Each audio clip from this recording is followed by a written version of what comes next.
பக்கத்தில் இருக்கவங்கள பார்த்து உங்க பிரச்சனைக்கு தீர்வு இருக்குது. உங்க பிரச்சனைக்கு தீர்வு இருக்கு. எங்க இருக்கு? கர்த்தர்ட்ட இருக்குது. அதை நீங்க எப்படி பெற முடியும்? எப்படி பெற முடியும்? ஜெபித்து பெற முடியும். அப்ப தேவன்கிட்ட ஜெபித்து அந்த அண்டர்ஸ்டாண்டிங்ல தான் நீங்க அதுல இருந்து விடுதலையாகி வெளியே வர முடியும். அந்த தீர்வை கர்த்தர் உங்களுக்கு வெளிப்படுத்தி உங்களை அதிலிருந்து வெளியே கொண்டு வருவார். எத்தனை பேர் விசுவாசிக்கிறீங்க? யோபு வெளியே வந்தாரா? வெளியே வந்தார். வெளியே வரும்போது கர்த்தர் என்ன பேசினார்? யோபு பேசுனது போல நீங்க ஒருத்தங்க கூட பேசலடான்ட்டார். ஆமே, யோபு பேசுனது போல நீங்க பேசல. பேசணும்னா என்ன நினைச்சிருப்பான்? நான் தேவனுக்கு ரொம்ப பிரியமா பேசிட்டேன், யோபு கிட்ட தேவனுக்காக நான் போராடிட்டேன் அப்படின்னு நினைச்சிருப்பான். ஒருத்தனையும் பார்த்து நீ எனக்காக பேசுறேன்னு சொல்லல.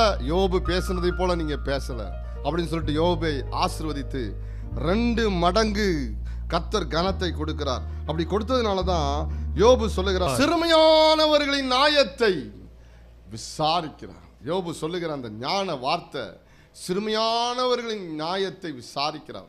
விடுதலை இன்னும் வந்துடல. நல்லா கவனிக்கணும், விடுதலை வந்துடல. நீங்க நல்லா ஜெபிச்சிங்கன்னு வச்சுக்கங்களேன், உங்க மாமிசமா சில புலம்பெல்லாம் வரும். ஐயோ அவிசுவாசமா இருக்கிறேன்னு நினைப்பீங்க. நீங்க தேவன்கிட்ட நெருங்க நெருங்க அந்த அவிசுவாசம் போய் விசுவாசத்தின் வார்த்தைகள் உங்களுக்குள்ள இருந்து அப்படியே இறங்கும். ஆமே, நீங்க உட்காந்துட்டு எதையோ ஒன்று உட்காந்து தேவ சமூகத்தில் உட்காந்து இருக்கிறேன், எதையோ வாசிட்டு இருக்கேன்னு நினைக்காதீங்க.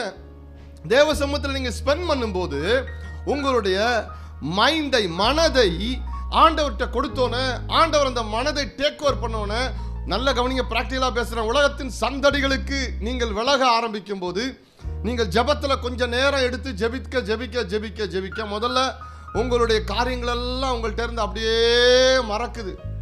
நீங்கள் ஆண்டவர்கிட்ட அவ்வளவா உங்களை இருதயத்தை ஊற்றிட பிற்பாடு அதெல்லாம் போனதுக்கப்புறம் அவநம்பிக்கை போயிடுது, எல்லாம் போனதுக்கப்புறம் உங்களுக்குள்ள இருந்து தேவன் வார்த்தையை உங்கள் உள்ளத்தில் அப்படியே போட்டுக்கிட்டே இருப்பார். அந்த போட்டுக்கிட்டே இருக்கிற வார்த்தை தான் உங்களுக்குள்ள விசுவாசமா மாறுது. ஆண்டவருடைய சமூகத்தில் நீ உட்காரும் போது உங்களை அறியாமலே தேவனுடைய வார்த்தைகள் வேவ்ஸ், அலைகளை போல உங்க உள்ளத்துல வந்துருது. கண்ணுல பார்க்க மாட்டீங்க, அந்த வார்த்தை உங்களுக்குள்ள இறங்கிருது.